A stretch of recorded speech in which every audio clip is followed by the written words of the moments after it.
Uou! Bom dia, galera do oitavo ano. E aí, tudo bem? Já estamos aí na quarta e última semana do PET 5, né? Esse é o vídeo de explicação do conteúdo.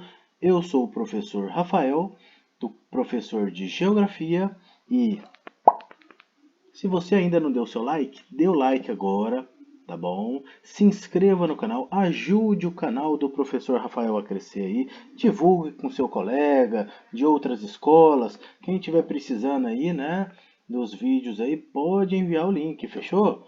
Dê essa mão aí pro seu professor. Bora para as explicações. Conflitos atuais no contexto latino-americano. Tensão entre Chile e Bolívia. Embora a América Latina não esteja inserida nas zonas de guerra ou conflitos armados, muitas disputas ou tensões territoriais ocorrem nas regiões de fronteiras do continente. Atualmente, impasses entre diferentes estados da América Latina estão em processo na Corte Internacional de Haia, né? Situado em Países Baixos, com o intuito de resolver divergências dessa natureza. O intuito dessa corte de Haia, pessoal, é justamente tentar resolver esses impasses sem a necessidade de ocorrer uma guerra, né? Tentar intermediar ali, não faz isso, não faz aquilo, vamos fazer assim, né? Para tentar amenizar a situação aí, tudo bem? A Corte Internacional de Haia, criada logo após a Segunda Guerra Mundial, é o principal órgão judiciário da ONU, cujo objetivo é julgar disputa entre países e tentar resolver por ele mesmo, sem, como eu falei, sem objetivo de guerras, né? Entre os principais conflitos e tensões, podemos destacar a disputa territorial entre Chile e Bolívia. Durante a Guerra do Pacífico, em 1879, né, já tem aí um bom tempo aí, né, quase 150 anos isso aí já, né, os chilenos anexaram uma parte do território boliviano, reparando o país à saída soberana ao mar. Nesse mesmo conflito, o Chile anexou territórios que pertenciam ao domínio do Peru e desde então esses impasses travam a disputa territorial na região. Atualmente, a Bolívia reivindica na Corte Internacional de Haia o retorno do domínio sobre essa região, que corresponde a 400 quilômetros contínuos de litoral. Imagina, 400 quilômetros contínuos de litoral é muito, né? É uma área muito grande. E normalmente é uma área que rende economicamente muito dinheiro através do turismo, da pesca, entre outras coisas, né? Alegando ser de extrema importância para o desenvolvimento econômico do país, né? Vamos lá, outra tensão aqui, ó, tensão entre México e Estados Unidos. Essa aqui, ela é mais famosa, né? Essa aí muita gente já viu falar. Na fronteira do México e dos Estados Unidos, estende-se aproximadamente 3.100 quilômetros de fronteira entre esses dois países, dos quais 1.100 quilômetros são separados por muros. Atualmente, pessoal, é mais, tá? Essa informação está um pouquinho desatualizada, mas, enfim, tem muito muro e muito soldado do exército ali vigiando. Construído para conter a migração entre milhares de mexicanos que desejam entrar nos Estados Unidos em busca de melhores trabalho e de melhores condições de vida, né? A migração e imigração, ela é sempre com esse objetivo, né? Sempre tentar melhorar a maneira como a gente vive, né? Muitos desses imigrantes vivem no sul da costa oeste dos Estados Unidos, onde são conhecidos por braceiros, né, trabalhadores, né? Então esses imigrantes do México que entram nos Estados Unidos são conhecidos como trabalhadores e atuam na colheita de produtos agrícolas, principalmente na região do Sunbelt, que significa cinturão, né, americano, onde mais se planta lá nos Estados Unidos. Outros trabalham em indústria, construção civil, setor de serviços. Esse setor de serviços, galera, entra muito aqueles taxistas, né, que não precisa de documento, aí eles trabalham muito ali, esses imigrantes legais, entre outras ocupações. Na tentativa de conter a migração maciça dos mexicanos para o território, os Estados Unidos adotam algumas medidas, como um amplo controle na fronteira, com o uso de câmeras e sensores de vigilância 24 horas, com patrulhamento e imagens de satélite. Atualmente, 30% do total da fronteira dos países já tem muros e postos de controle. Em 2017, Donald Trump tomou posse como presidente dos Estados Unidos e iniciou um projeto de extensão do muro para toda a faixa da fronteira, uma iniciativa muito criticada por políticos e pela sociedade civil em razão dos custos envolvidos, sua efetividade, além, é claro, de questões de criação de uma barreira que impede a circulação de pessoas entre os dois países, esbarrando em questões humanas e também ambientais.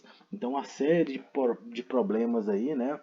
E o senhor Donald Trump, né, presidente dos Estados Unidos, a maior potência mundial, fazendo ali essa exclusão aí de povos de outras nações. Para quem não sabe, hoje em dia, para se entrar nos Estados Unidos é muito difícil. E essa tensão se dá pelo seguinte: além de ser difícil, é muito caro.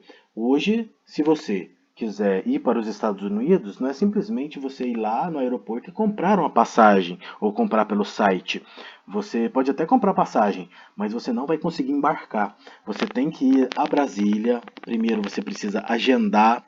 Você agenda uma visita na embaixada americana, a qual você irá várias vezes. Antes de você chegar nessa entrevista na embaixada americana, eles vão pesquisar toda a sua vida, ver se você tem alguma ficha criminal, se você já foi preso, se já roubou alguma coisa, né? Vai ver a sua vida escolar, vai ver o quanto de dinheiro que você tem, o que você faz, o que você trabalha. Aí vai tentar descobrir aonde você vai lá, vai pesquisar a sua vida inteira. E aí só depois disso você vai ganhar o visto ou não. Mas detalhe, a chance é que você não ganhe, tá bom? Porque em torno de 70 a 80% dos vistos são negados, tá? Para vocês terem ideia, tá? São negados esses vistos. E aí, dependendo da sua nacionalidade ou da sua descendência, aí que você não consegue mesmo. Pessoas que têm descendentes ou são originários de países como Oriente Médio, é basicamente impossível entrar nos Estados Unidos. Principalmente isso se deve depois do ataque de 11 de setembro de 2001, onde os Estados Unidos virou praticamente uma fortaleza, né? E aí, como as pessoas não conseguem entrar legalmente com todos os direitos, elas acabam entrando ilegalmente. E pessoas que entram ilegalmente, pessoal, perdem vários direitos. Não pode trabalhar com carteira assinada. Se precisar algum dia adoecer e ter que ir no hospital, a polícia alfandegária, a polícia fronteirista vai lá e vai te deportar, uma série de problemas ali. Então, o pessoal vive marginalizado, à margem da sociedade mesmo ali, tá bom? Vamos continuar.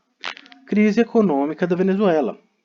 A Venezuela passou a viver, neste século, uma crise econômica e política que se agravou em 2011. Mas ela não se agravou em 2011, até hoje ela está totalmente presente lá. Tá? A população sofre que vocês não fazem ideia, né? Essa grave crise econômica levou a um declínio no padrão de vida da população, percebido pela taxa de desemprego do país. 33% da população economicamente ativa. Quando fala população economicamente ativa, são pessoas entre 16 e 60 anos, tá? Então, 33% dessa população economicamente ativa está desempregada.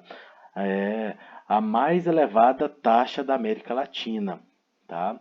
Pela miséria que começou a se ampliar pela ausência de gêneros alimentícios nos supermercados, pois os preços subiram muito e com a taxa anual de inflação na casa dos 46.000%. Pessoal, para você ter ideia, um terço da população está desempregada. Né? Desse um terço que está desempregado, 2 terços estão trabalhando. Os que estão trabalhando, vamos supor que você vai lá e recebe o seu salário hoje. receber o seu salário, né? Assim que você recebe o seu salário, você compra pouquíssima coisa com esse salário seu, tá? Eu vi uma entrevista, tá, de um pastor que morava na Venezuela e que ele trabalhava lá. E ele falou que o pagamento inteiro de um mês inteiro dele, ele conseguia comprar 3 quilos de carne só. Mais nada, não dava para comprar mais nada, era só 3 quilos de carne, né, o pagamento dele. E aí, se ele deixasse para comprar carne no dia seguinte, já comprava só 2,5 kg, né? Se demorasse 2 dias, só 2 quilos. Mas isso por quê? Por causa da alta taxa de inflação. Então, a população da Venezuela sofre muito.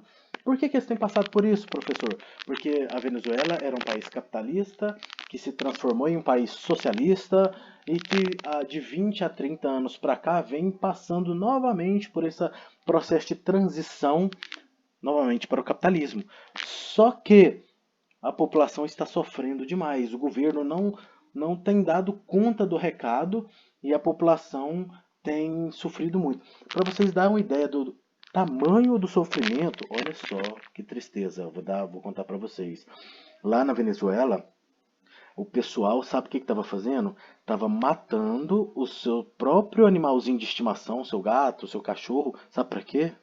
Para poder se alimentar dele, de tanta fome que eles estavam passando. Então a maioria deles tentam o quê? Acabar fugindo da Venezuela para não morrer de fome lá, tá? Continuando a leitura. As incertezas políticas associadas a crises econômicas têm elevado a emigração dos venezuelanos, que eu acabei de falar, né? Eles têm se evadido, emigrado da Venezuela, né? Desde o início desse século. Eles abandonam seu país por causa da grave situação e em busca de melhores condições de vida para outros países. Contudo, devido ao grande volume, esses imigrantes e refugiados, por suas vezes, são envolvidos em conflitos com povos dos países da chegada, com os países de chegada. Então, aonde eles chegam, acaba gerando um conflito, né? E para onde que eles estão indo? Colômbia, Peru, Equador, Chile, Brasil, Argentina, entre outros, tá? Aqui no Brasil eles entram muito, esses venezuelanos, pela região norte, a divisa ali da região da Amazônia com Roraima, tá? É o portal de entrada dos venezuelanos aqui no Brasil. E por que que gera problema? Porque não é um venezuelano, é outro. Chega muitos venezuelanos, mais de 1.000 pessoas, às vezes por semana, alguma coisa nesse sentido. E aí há aquela superpopulação na cidade, uma cidade relativamente pequena, praticamente sem infraestrutura, não tem emprego para todo mundo, né? O venezuelano sai lá da Venezuela com o objetivo de melhorar a qualidade de vida, chega aqui, está passando fome, não tem como alimentar sua família, e aí começa a aumentar os índices de roubos nas cidades, né? Para eles poderem se alimentar, alguma coisa nesse sentido, assim, né? E aí começa a haver outros conflitos devidos a essa região. Inclusive, o governo brasileiro estava fretando ônibus, pegando parte desses venezuelanos e levando para outras regiões brasileiras, para não ficar concentrado num lugar só e diminuir o nível de problemas decorrentes da chegada deles, né? Continuando, em decorrência da falta de emprego e das precárias condições de infraestrutura dos países receptores, a carência de vagas de escolas, hospitais, de moradias populares, transporte coletivo e acesso à água potável, entre outros, tá bom? Então aí fica a dica aí, tá? Espero ter ajudado vocês. Uma visita, uma viagem que eu fiz a Manaus, né, na Amazônia, eu fiquei lá por quase 10 dias, eu tive a oportunidade de ver inúmeros venezuelanos lá. Desses venezuelanos, vários tinham conseguido emprego, né, trabalhar. Eles enfrentam um pouco de dificuldade devido também à língua, eles não falam português, né, eles falam espanhol.